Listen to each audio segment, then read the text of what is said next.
Hey guys, this is some Daggerheart stuff I just wanted to go over. I had some problems with the experience and the experiences when I was building my character. I don't know if you did. I'd never run into anything like it before, so I felt like it needed some clarifying. I looked into it a little bit more. I'd not seen anything similar to it in the other games that I played, like Dungeons and Dragons or any board games or um, video games and stuff that I'd played. So I'm going to break it down the way that I understand it. I took some notes. And these aren't official Daggerheart rules. They're not from those guys. They're not from any forum. I didn't find them. This is just the way that I understand it, and this is what we'll be using until I find something better that comes along. So, in my opinion, experiences need three things in Daggerheart. One, they need a name, something you can write down on your character sheet. Two, they need a tactical game use, so some way that you use them in the game. And three, they need an experience that took place in the character's backstory that gives them some sort of this whatever this tactical advantage is in life. So for me, when I break it down like that and I look at it, if I wanted to come up with an experience for my character, I'd focus on starting with one of those three things, right? You can start with a name. Like I said, you need to call it something. Um, this usually won't get you all the way there, but it'll get you started thinking about what sort of tactical use you might need or want when you're playing the game, um, or what kind of experience might have given you this named ability. Two, like I said, tactical game use. Basically, I want you to be using your hope. You want to be using your hope. Hope is given to you in the game in order to use. It's going to refill up. You can only hold fives. You might as well use them as much as possible. Um, so think about what kind of scenarios might you be able to use that hope in, because I want you to be able to use your hope. That way you'll have an opportunity to use it. So would you want an advantage on attack rolls in combat? Would you want advantages on maybe agility rolls? Say you're trying to dodge something or jump over a bridge before it breaks or whatever it is. Um, I would caution you against setting like a super wide net, saying like, I want advantage on all my attack or be able to apply it to all my attack rolls, or I want to be able to apply this experience to every agility roll that I ever have.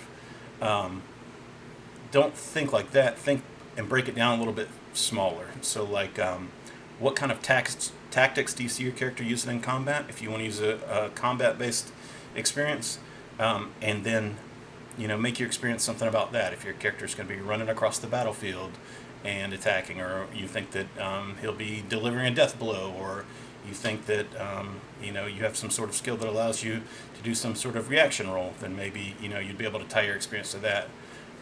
Or if you wanted like one of your traits, so instead of just like say agility, try and focus on like the three things that the three I guess they're called subclasses in that trait.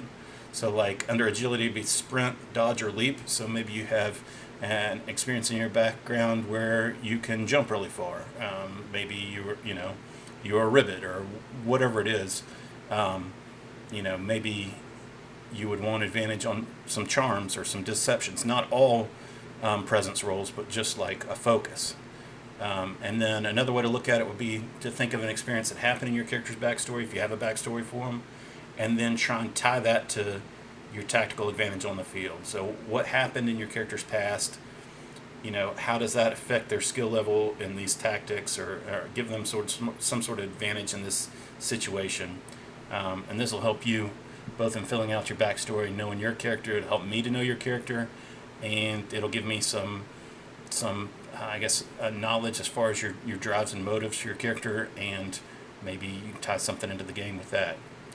So I think once you look at one of those three things and you find it, it makes it easier to find the other two, if that makes any sense.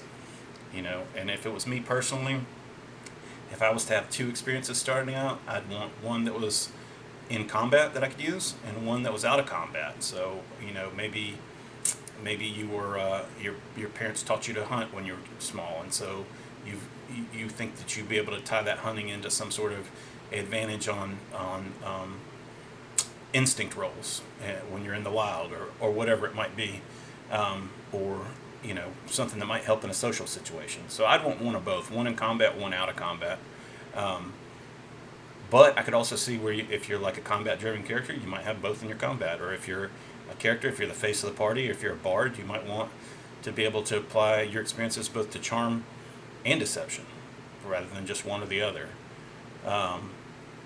So That's one way to look at it. Another way to look at it would be an experience that can do both. So if you were to start out with some sort of background for your character, like let's say you had a character who was a class clown, or like used to make their parents laugh instead of beating the shit out of them, or or their sibling or whatever, or punishing them.